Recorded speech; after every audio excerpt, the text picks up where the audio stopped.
Fala, meus amigos, aqui é o Neto, está começando mais um Entre Acordes Podcast, o primeiro em vídeo com convidado.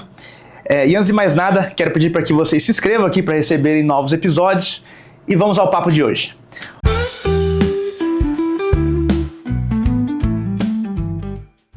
O tema de hoje, pessoal, é sobre uma das duplas mais icônicas da história do pop e do soul no geral, dos anos 70 e 80, Daryl Hall e John Oates. Sei que pouca gente comenta, mas sei que muitos de vocês conhecem, pelo menos um hit ou outro ali. E como convidado de hoje, eu tenho prazer imenso em estar recebendo aqui o grande Bruno Ascari, do canal Som de Peso, que aceitou fazer essa viagem pro interior de São Paulo aqui para tocar essa ideia presencialmente. Parece, valeu, né? Demais, Bruno. Obrigadão, cara. Obrigado valeu demais pelo convite, é uma honra de ser o primeiro. Pô, você vê só, cara. Uma alegria. Muito obrigado mesmo, bicho. Comecei com o pé direitaço, então tô muito feliz em poder trocar essa ideia aqui. Sei que você é fãzaço do Daryl Hall e John Oates também, então acho que dá pra render muita coisa. Conheçam o canal Som de Peso, acho que todos vocês conhecem, mas sempre bom lembrar, um dos melhores canais do YouTube sobre música. Bom, vamos fazer uma introdução rápida aqui de um contexto histórico do que a gente está falando, né? A gente vai trocar uma ideia geral aqui sobre a trajetória deles, a discografia, pontos polêmicos, digamos assim. Enfim, o que surgir aqui, um papo bem tranquilo, bem aberto, como vocês já conhecem, como funciona aqui.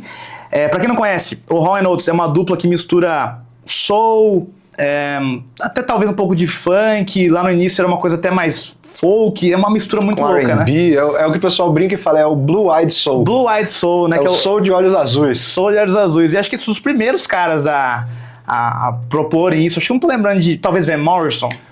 O que Van Morrison é mais na parte do folk, mas eu acho que eles são os caras, porque eles estavam ali desde o comecinho mesmo. Sim. Tanto que a gente estava até conversando, né? O Daryl Hall, ele trabalhou, né, com o Gamble & Huff, que são os caras que depois vão fazer lá o Philadelphia International Sound, né, o Soul da Filadélfia.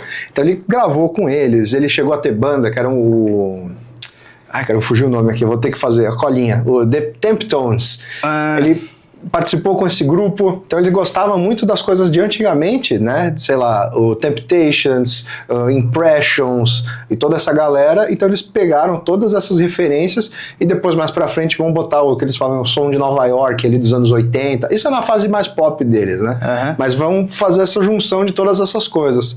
Mas eu acho que talvez um outro nome que tem é o Bob Caldwell, que depois fez bastante sucesso, tem música no TikTok bombada e tal, mas eu acho que é o único cara assim mais Blue Eyed Soul, assim, pelo menos bem do finzinho dos anos 60, começo dos anos 70, de maior sucesso, né? Claro, tem sempre gente fazendo, mas eu acho que esses são os principais nomes. Eu também acho.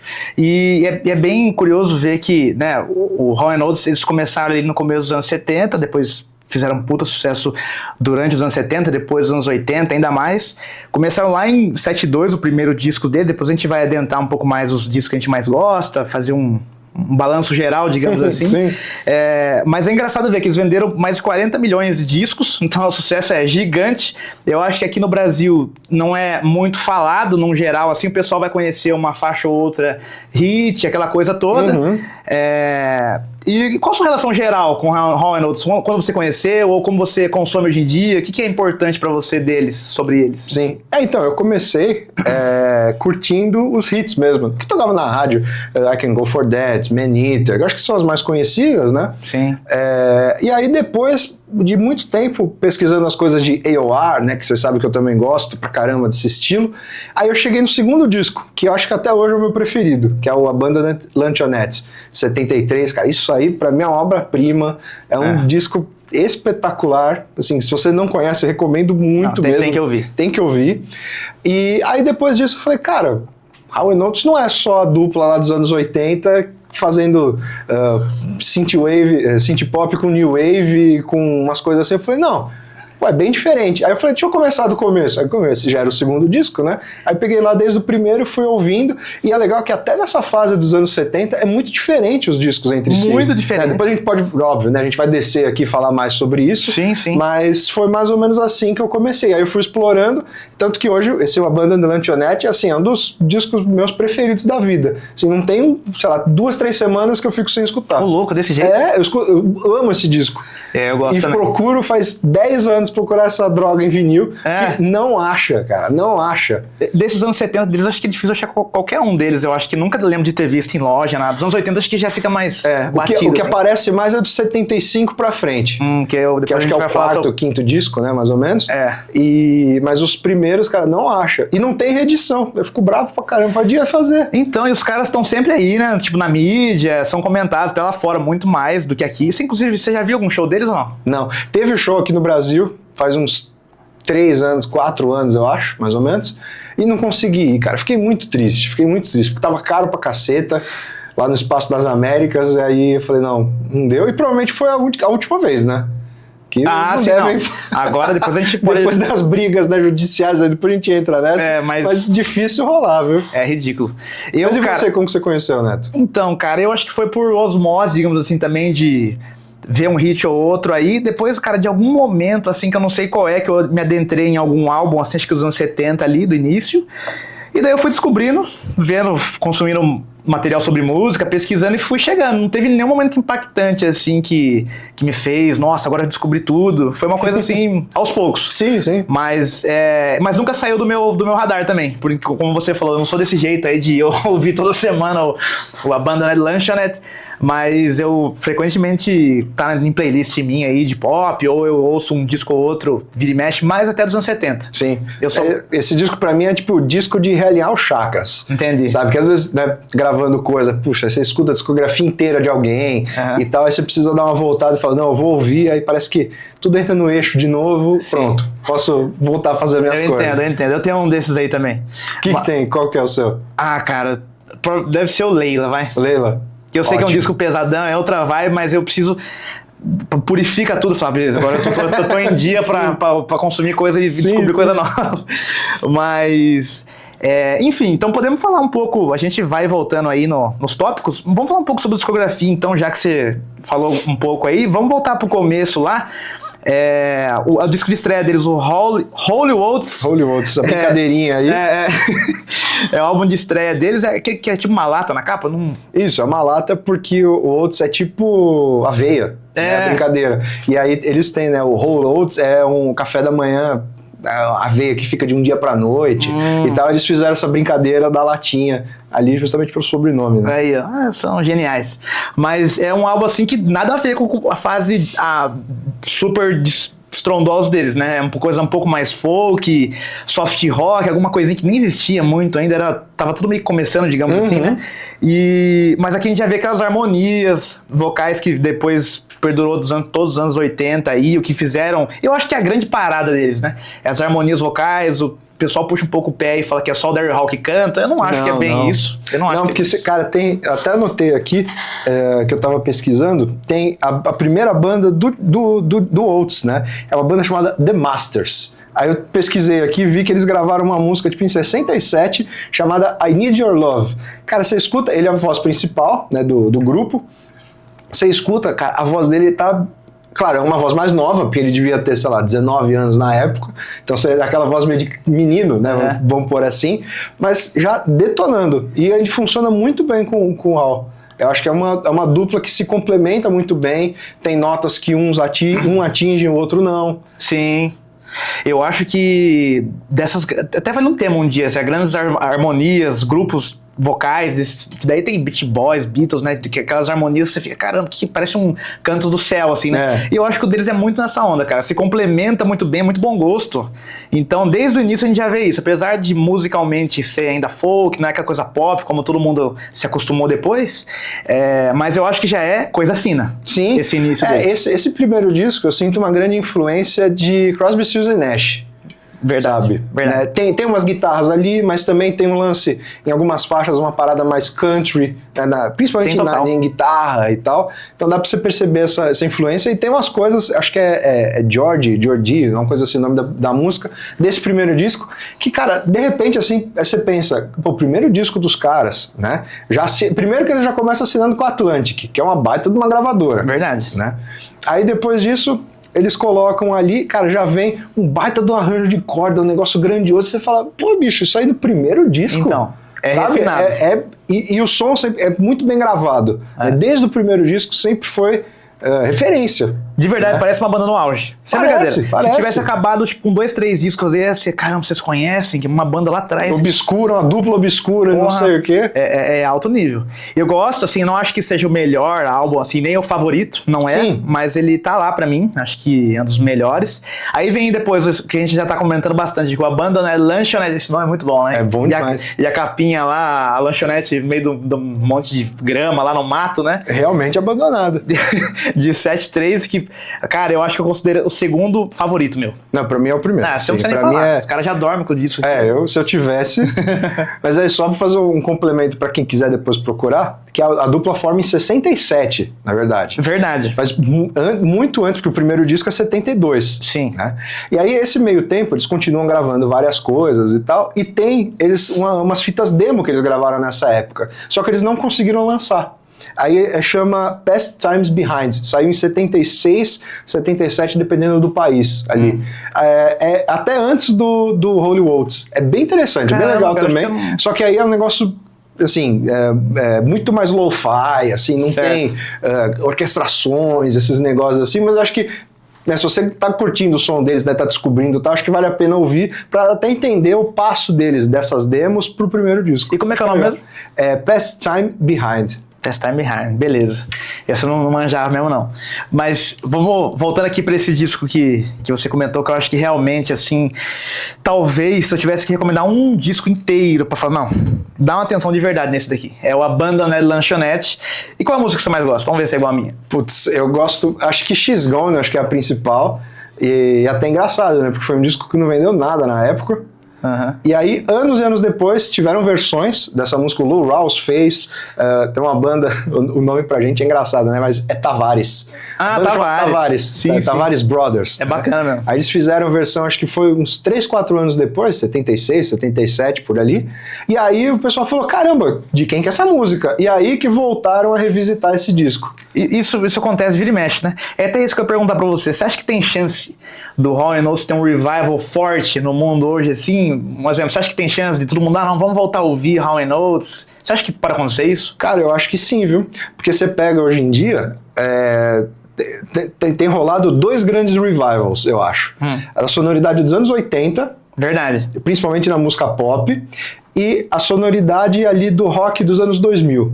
Tipo, um nu metal, ou até um pop rock ali. São as duas coisas que eu vejo o pessoal incorporando. Já tá ficando cool. Tá virando cool, tipo, até pros mais jovens e tal. Então eu não duvido nada que o Hall & Oates deixa de ser o dead rock, né, o rock de pai, né, pra virar um negócio assim mais cult. Né? Especialmente essa primeira fase. Né? Mas eu acho que talvez o pessoal vai gostar mais, vai atrás mesmo dessa segunda fase. Então, acho que pode rolar isso sim com eles. Até porque, por exemplo, você pega, sei lá, mais pra frente, sei lá, Rich Girl, que foi um sucesso deles também. Bicho, eu não duvido nada que depois vira trend no TikTok de alguma parada e a música estoura e os caras voltam. Sim, volta não como dupla, né? Volta pro topo das paradas. Sim, aconteceu muito isso também, acontece hoje em dia mais fácil, claro, TikTok, meme, né? Que daí o pessoal usa como trilha, música, que todo mundo conhece de novo. Mas até como aconteceu a Kate Bush. Sim. Na Stranger Things, né? Stranger Things, que aparece. Que apareceu lá, daí virou um hitzão. Todo mundo, acho que até deve ter... Não sei se ela fez show por conta disso, se rolou desse nível. Mas tem boas chances por isso, né, cara? Aparecer uma trilha, né? Porque potencial tem, cara. É bem radiofônico o som dos caras, né? Sim, não é uma coisa difícil. Até vendo, coisa até de rock. O próprio Stranger Things agora vai ter... Né, a gente tá gravando agora em julho, desculpa. Teve um revival de Child in Time, do Deep Purple, que eles usaram no trailer, não sei o quê, e de repente voltou a tocar a música, aí você fala, não tem como descobrir, cara. Tudo pra acontecer, né? Outra coisa que eu destaco nesse disco, a banda da Lanchonete, não posso deixar de te falar, When the Morning Comes, a primeira. Nossa! O lado A desse disco é impecável. Isso, aí tem Las Vegas Turnaround, que também é outra faixa maravilhosa.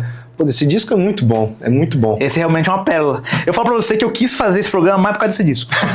Eu acredito. Eu falo assim, não, a banda, né, apesar de não ser meu favorito, mas tá aqui, ó. Por que não é? Porque vem o próximo. Daryl Hall and John Oates, o auto-intitulado de 7.5. A gente já tá tem um no meio. Tem um antes? Tem o War Babies. Eu coloquei o que eu mais... Os que eu mais... nesse pedacinho aqui tá os que eu mais... The War Babies e 7/4. Verdade. Que aí é um disco diferentão também. Porque esses dois primeiros, eles seguem nessa linha mais pop, o Blue Eyed Soul, né, que a gente falou e tal, umas pegadas de folk e tal. Para esse terceiro disco, eles falaram, cara, vamos fazer um negócio totalmente diferente. Porque eles também gostavam muita coisa de rock, né, tocam na guitarra e tal. E aí eles escutaram, que eu sei que é um disco que você gosta pra caramba também, que é o Something Anything, o disco do Todd Rundgren. Aí eles ouviram, e esse disco é de 72, aí eles ouviram e falaram, e não dava pra botar o Todd de forma alguma, né, porque já tava gravando e tudo mais, no Abandoned Lanchonette. E aí eles falaram, cara, tem que chamar o Todd pra fazer alguma coisa com a gente. E aí ele vai ser o produtor desse disco. Desse War Babies, que eu acho um descasso também. É muito bom mesmo. Mas aí eles já começam a trazer umas coisas mais de, eu pelo menos acho, né, umas coisas mais de rock progressivo, tem uns lances ali de teclado, umas experimentações, assim, e é doido como as coisas se encaixam, né, porque você pega isso, é um disco que ele é uma ponte, porque... o Todd Rundgren faz o Something Anything, aí ele vai produzir esse disco, e depois vai ter aquele álbum dele, o Utopia. Sim. Que boa parte da banda que toca no disco do Hall & Oates é a banda Utopia, incluindo o próprio Todd Rundgren. Então, assim, você escuta esses... É muito doido você pensar isso, né? Mas você escuta os discos separados assim, você percebe como eles se conectam e como que é a evolução dos dois artistas, né? Sim. Tanto da dupla Hall & Oates quanto do próprio Todd Rundgren. Mas é um disco que eu gosto pra caramba também. É bom também, é que eu acabei errando um negócio que eu deixei uma outra ala aqui dos que eu queria destacar mais. Mas na linha realmente o War Babies, até, enfim. E é interessante ver como é que cada disco deles... não é que eles mudam totalmente, mas é nítida a evolução. Eu acho que nos dois primeiros até é um pouco parecido a vibe, mas depois disso realmente tem coisas significativas, elementos novos que eles põem em cada um deles. Nos anos 80, até nos anos 80, que é bem particular, você consegue perceber. Aqui tem mais guitarra, eles experimentaram bastante, né? Caramba. Então é bem interessante ver esse caminho deles. E, enfim, você quer destacar mais alguma coisa sobre o War Babies? Acho que não. Né? Eu só coloquei aqui da banda, é um disco né, que era bom o pessoal mesmo. do Utopia, mas que eu recomendo bastante também. Não, é bom também. Até pra ver essa versatilidade do Hall & Oates. É, verdade. E é um caminho lógico, assim, que eles seguem realmente. E depois, no 7/5, né? 7/5. A gente tem o auto-intitulado Daryl Hall and John Oates, a capa esquisita, a capa meio estranha, ele usa meio um filtro estranho, assim, sei lá, acho estranha essa capa, assim, a foto, o jeito que ficou ali, meio esquisito, até pode espantar, achar alguém de primeira, falar, nossa, deve ser uma coisa meio genérica isso daqui, não, eu acho que as outras capas são mais bacanas, assim, do começo, enfim, depois, mas pra mim, esse é meu favorito.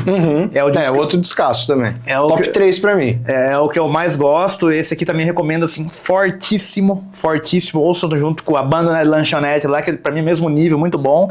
Já tem uma tendência um pouco mais pop. Sim, mas é que assim, pro War Babies eles foram muito pro rock. Aí eu acho que depois eles puxaram um pouco, mas continua muito dentro do rock.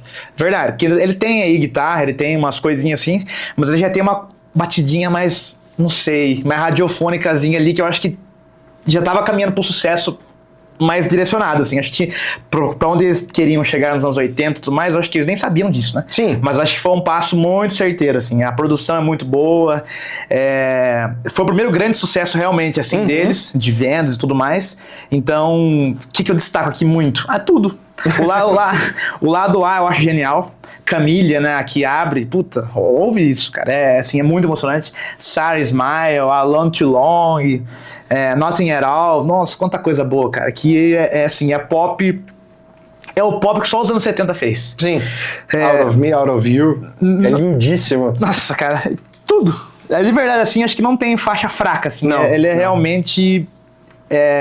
subestimado, dá pra colocar ele, como acho que todos desse início aqui, temos de disco de verdade, você não vê em lugar nenhum, nego comentando assim, pessoal colocando realmente nas listagens. Não, é difícil.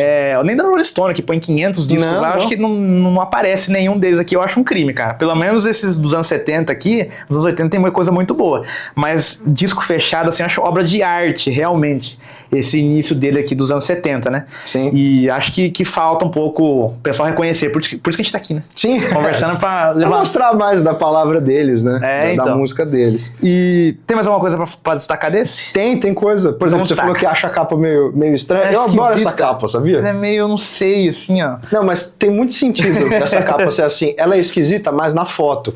Porque eles trocaram de gravadora pra fazer esse disco. Eles foram pra RCA Victor. Antes eles estavam na Atlantic, né? E foram pra RCA. E aí, pra fazer esse disco, a gravadora botou mó grana, né, neles. E a capa desse álbum original, ela é laminada com prata. Então, quando você pega, tipo, ela reflete a luz e tal.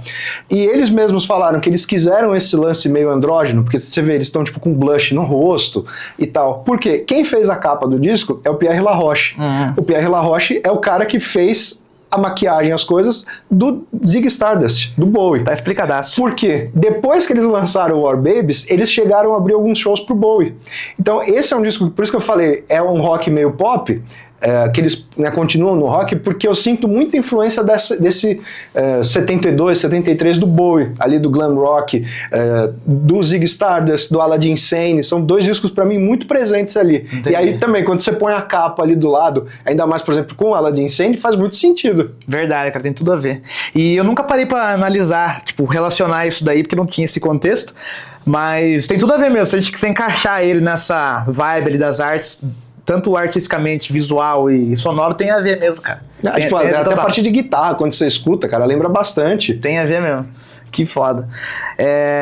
E depois disso a gente tem lá o... Não precisamos falar de todos eles assim, porque a carreira é gigante. Eu queria mais destacar que esse início realmente eu acho muito forte. Eu acho um início assim, sólido.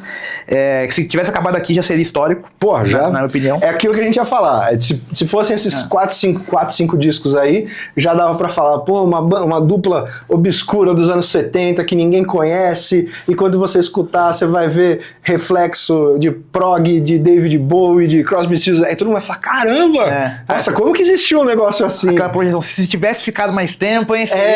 Exato, tinha de tudo pra estourar, pra não sei o quê. Estourou. Isso, demorou 10 anos, mas estourou. E depois, Bruno, aqui na segunda metade dos anos 70, não tem nada aqui que eu acho realmente, assim, impecável. Eu acho que mantém um bom estilo, mas se você quiser destacando alguma coisa, mencionar alguma coisa que você acha relevante... Porque aí eu acho que foi 76 ali até o começo dos anos 80, é uma fase muito esquisita pra eles. Porque era isso. Poxa, a gente tentou um negócio mais Blue-Eyed Soul, não deu certo. Vamos tentar um negócio mais rock, continuou não dando certo. Vamos suavizar um pouco esse rock, continuou não dando certo. Os caras, pô, eu não sei o que fazer. Então acho que cada disco são tentativas, né? Por exemplo, o 76 é o Bigger Than Both of Us. Esse disco já é mais pop do que o anterior, do auto-intitulado. Né? Tem Rich Girl, que eu até mencionei aqui, acho que foi um grande sucesso deles na época. E é um dos maiores também, acho. É uma das músicas mais lembradas, mas assim... Foi o single e acabou. Ninguém comprou direito o disco, vendeu, né, mais o single e tal, mas é isso, eles ainda não estavam achando o som deles. Aí para os próximos discos também, eles vão para um lado mais rock, até porque eu tinha visto umas entrevistas do Daryl Hall falando que eles tinham pensado em fazer um negócio mais pro soul ainda, né, em 77 ali, só que ele falou, pô, mas nessa época tava estourando a disco music. Ele falou, a gente não dá pra bater de frente com esses caras. E a gente não queria fazer disco music. Eu falei, bom, se não dá pra bater de frente, vamos pra um lado mais rock, pra ver se a gente pega, né, um lado mais AOR ali e tal. Eles fizeram, não conseguiu vender tanto, mas foi esse movimento ali deles. E é uma época muito... difícil mesmo pra eles, porque era, pô, a gente se esforça, pega os melhores músicos de estúdio, coloca nos discos, pô, produção sempre impecável na parte de gravação, de mixagem, de tudo, mas tá faltando ainda alguma coisa, sabe, pra gente vender, pra gente realmente estourar. E aí, no finzinho dos anos 70, por exemplo, que o Daryl Hall vai gravar o primeiro disco solo dele. Isso que eu ia falar, o que você acha da carreira solo do Daryl Hall? Então, eu só conheço esse disco. O primeiro? O primeiro. Sacred Souls? Sacred Souls. E bom, hein? Cara, é produzido pelo Robert Fripp. Bom, hein? O disco tem a produção e a participação do Robert Fripp. Que é uma doideira do caramba. Cara, tem o Phil Collins tocando bateria numa música, tem o Brian Eno participando do disco, tem... Quem mais? Bom, enfim, você pega ali o pessoal que participa do disco, cara, é assim, um all-stars, assim, dessa época. Mas é um disco que, assim, a gravadora também ouviu e falou, meu irmão, isso aqui não vai rolar, não. Isso aqui é muito experimental, é muito doidão. Tanto que o disco foi lançado, acho que só 3 anos depois, 2, 3 anos depois. Ele é de 80, 81, uma coisa assim. Ele foi gravado ali 77, 78. Porque a gravadora falou, não. Assim, se a tua dupla... né? Pensando assim, se a tua dupla, que era pra ser mais pop, não sei o que, não tá vendendo, imagina esse disco experimental. Mas assim, é engraçado como é que os olhares são diferentes da época, cada época é uma coisa e tal. Mas eu nem acho esse disco uma loucura desse jeito, cara. Uma loucura, assim, não é uma... Então, hoje em dia não é. Não, mas eu acho que pra época ele era muito, assim, né, palavra de publicitário, disruptivo. Né? É um negócio, assim, muito diferente mesmo. Sim. Até pela produção do Fripp, que né, depois de mó tempão parado depois do Red, né, que ele fica sem fazer nada, desde 74, é mais ou menos aí que ele volta, que ele faz umas coisas com o Brian Eno, inclusive acredito, né, que é por isso que ele tá no disco também, que ele vai produzir, faz coisa com o Gang of Four, com, sei lá, acho que com o Blonde também ele toca, depois, né, o Andrew Bellew lá com o Talking Heads e tal.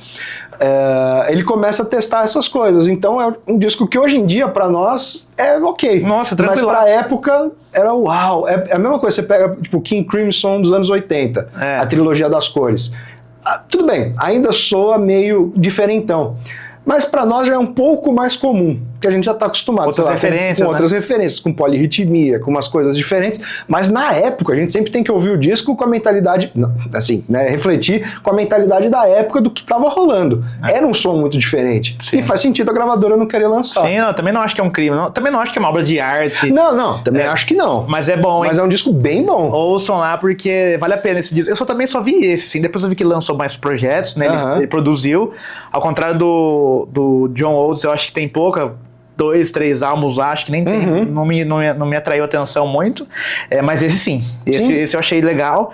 E depois caminhando ali, eu acho que a gente pode destacar, se você não tiver nada pra destacar antes, realmente assim, eu acho que o Voices, o disco de 80, né, que é o início da fase de ouro, realmente, a era de ouro da banda ali, que tudo mudou, e já é um disco assim, que uniu um pop, realmente, do soul e rock, ele tem um pouco de guitarra, um pouco mais clean, assim, não sei dizer, que daí começou a entrar realmente na onde eles queriam chegar, ou iriam chegar de fato no auge, que é no início dos anos 80 ali, e é um disco que tem nada mais nada menos que Keys on My List, que é um dos maiores sucessos deles ali, é muito boa, é uma música gostosa de ouvir.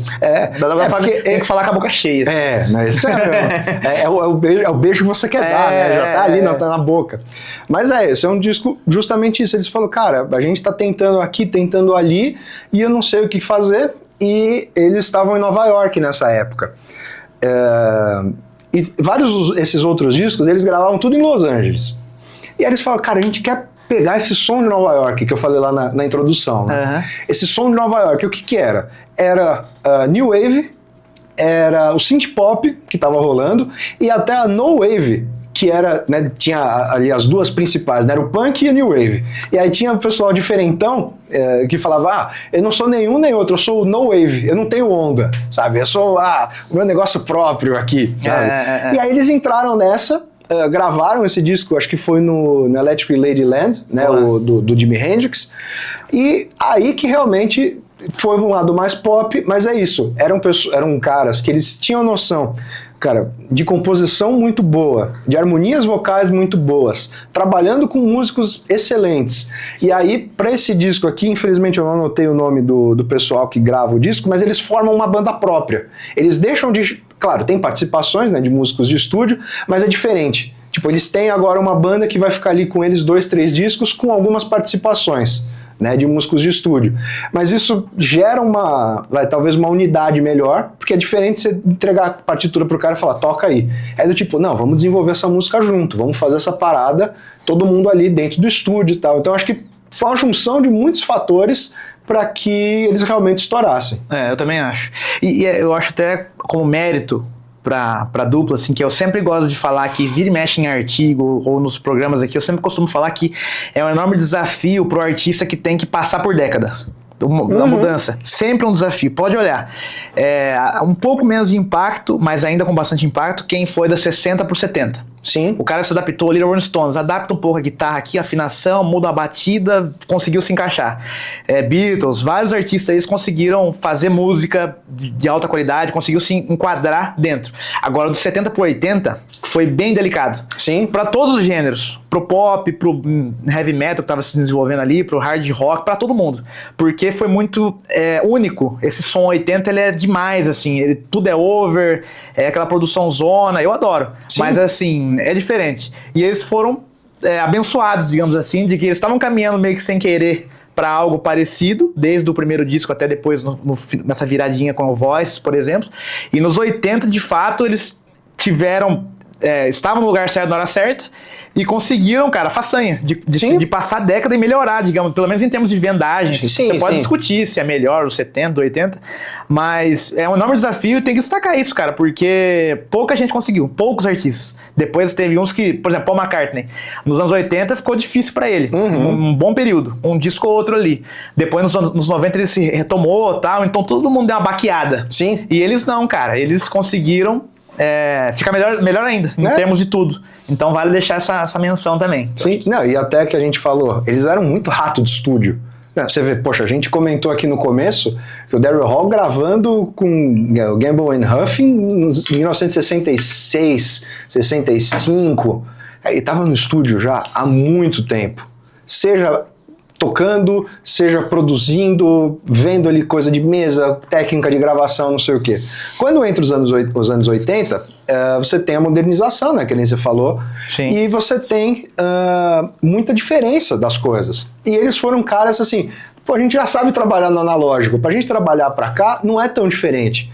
Só que tem muito mais possibilidade de um jeito mais fácil. Que às vezes, sei lá, a gente pega essa Pink Floyd, puta, aí você tinha que cortar a fita, aí você fazia o remendo, aí você virava a fita pra tocar ao contrário. Cara, ali você no digital gravava, tal, não sei o que, pô, mexia, pronto, tá, assim, óbvio, continua sendo difícil, mas é menos complexo, né, do que antigamente. E eles se aproveitaram muito disso, né, tanto que depois pros outros discos tem técnicas de gravação, assim, essas coisas, que eles foram, assim, muito inovadores na época, de construção de camada sonora, de mudança de voz, de usar, tipo, vocoder, sintetizador de voz e várias paradas, assim.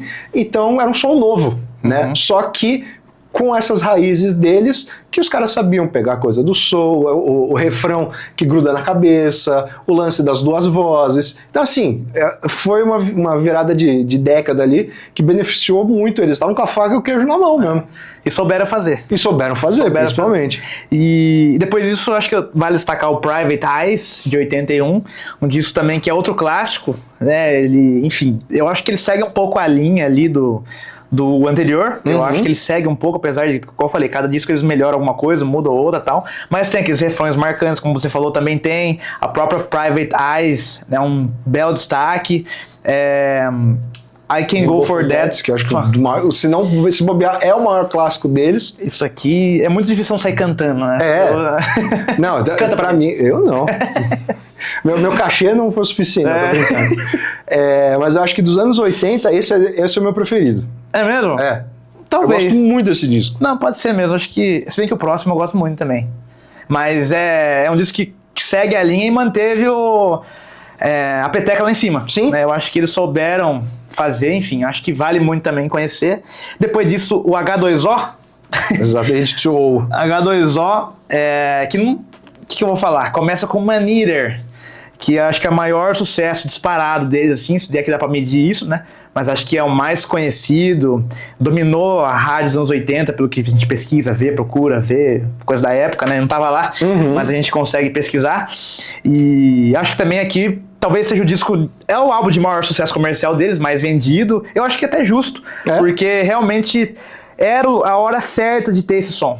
E eles conseguiram fazer isso no momento certo, já estava muito experiente, uma bagagem enorme de hits, e aqui eles parece que desenharam certinho, não sei qual foi o processo de gravação exatamente desse disco, mas parece que ele é desenhado para dar certo mesmo. Sim. A estrutura das músicas é tudo muito bonzinho, gostoso, polvilhado em cima, assim, é bom demais. Sim. Então acho que aqui eles conseguiram unir aquela coisa de ser pop e ser bom. Sim. Isso é que vocês me entendem, assim. Não é aquela coisa, vamos pop fazer um pop refinado. né? Não vai ser aqui, vai tocar lá e o pessoal vai dançar. Não.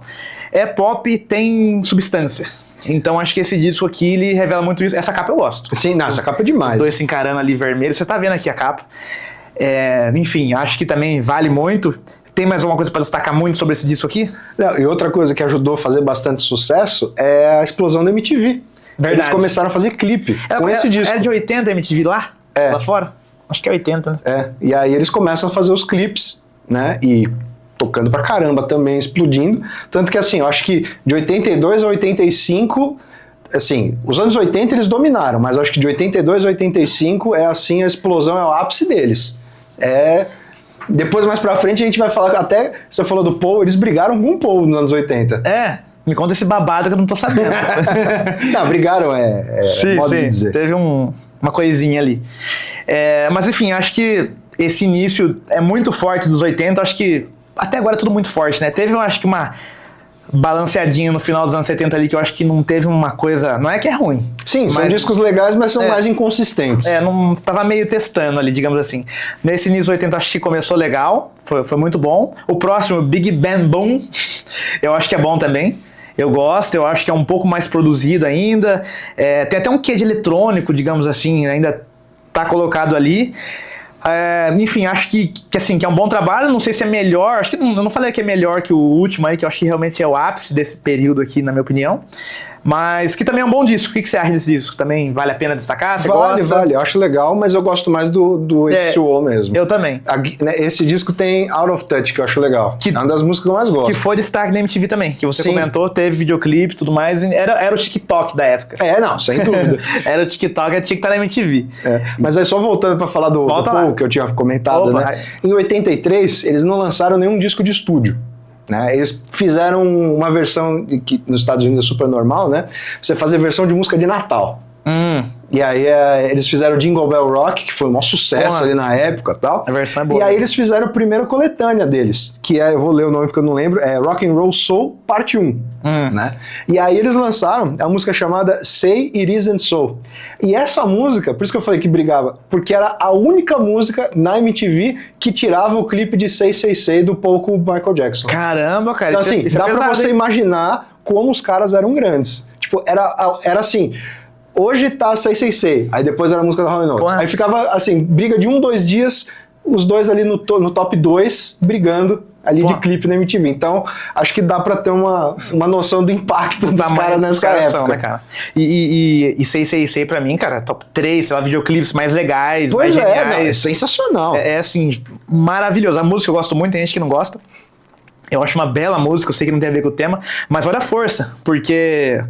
desbancar Paul McCartney e Michael junto, nessa época... Exatamente. É porque os caras realmente eram gigantes, cara. Então, tem que reconhecer, tem que valorizar a dupla Hall & Oates. E depois disso, eu acho que fica um pouco nebuloso pra mim. A segunda metade dos anos 80...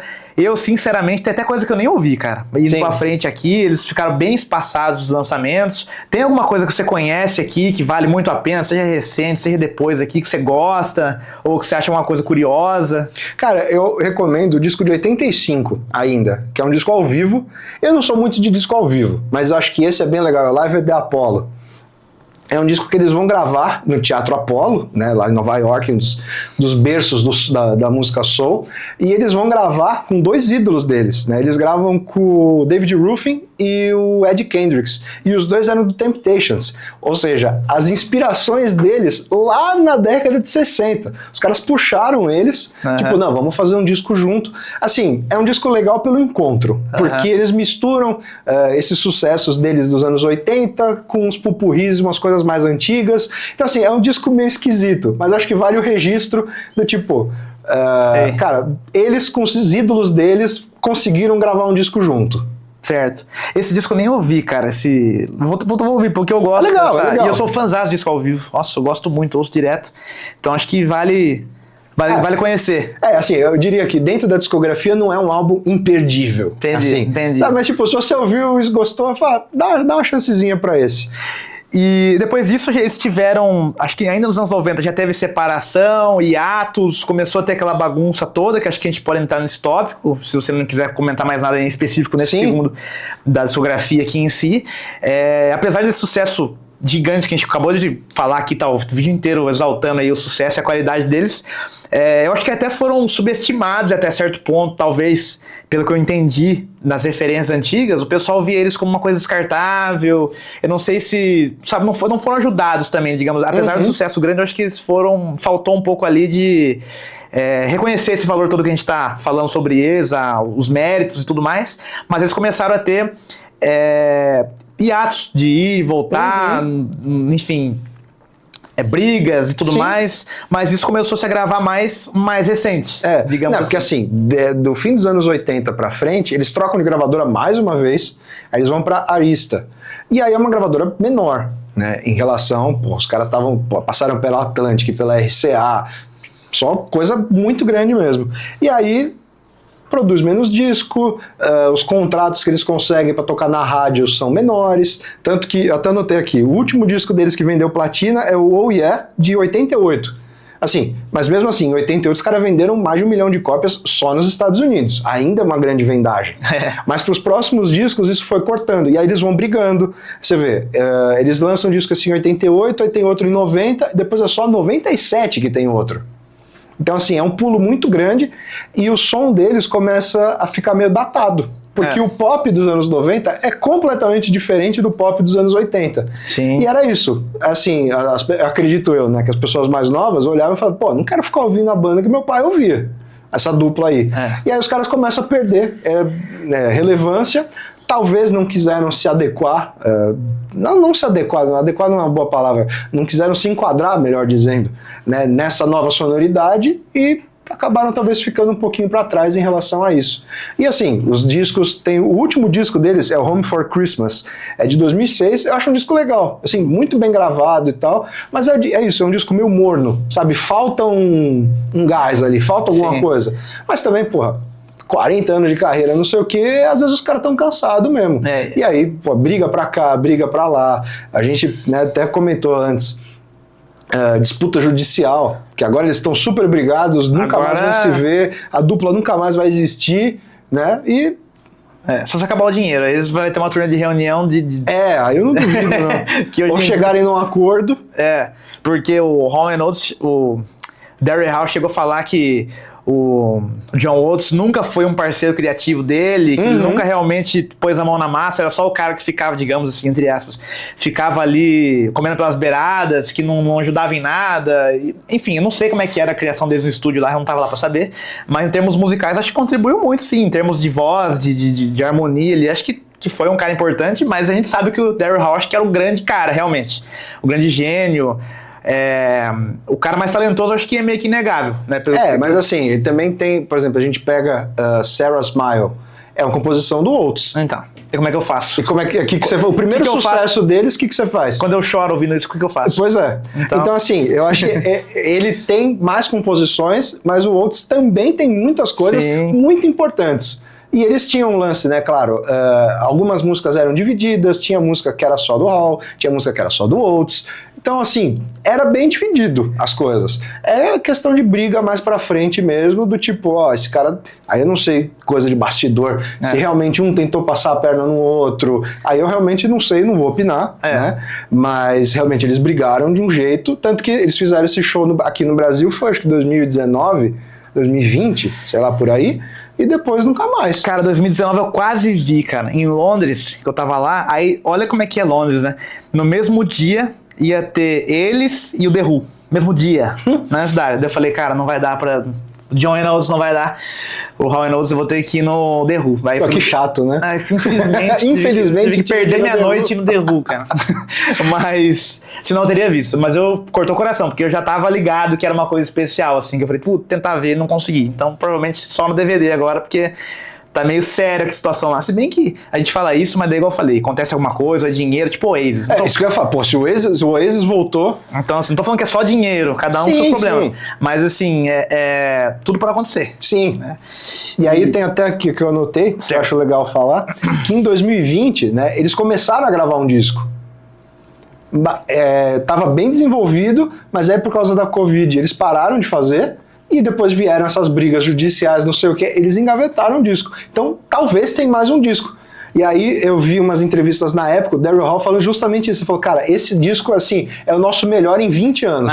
Esse duro que o pessoal assim, fala muito isso, pode ser. Mas assim, Jam, eu não duvido. O Pearl Jam é o disco mais pesado, o último que saiu. Eu falei, não sei, viu? Eu sou mais o começo lá, sabe? Eu acho que eles vendem um pouco... Não, é igual eu brinco sempre, né? O Iron Maiden, eles têm o disco mais progressivo. Cada lançamento que eles fazem tem sempre, esse é o disco mais progressivo. Eles falam isso desde o Brave New World. Faz 25 anos.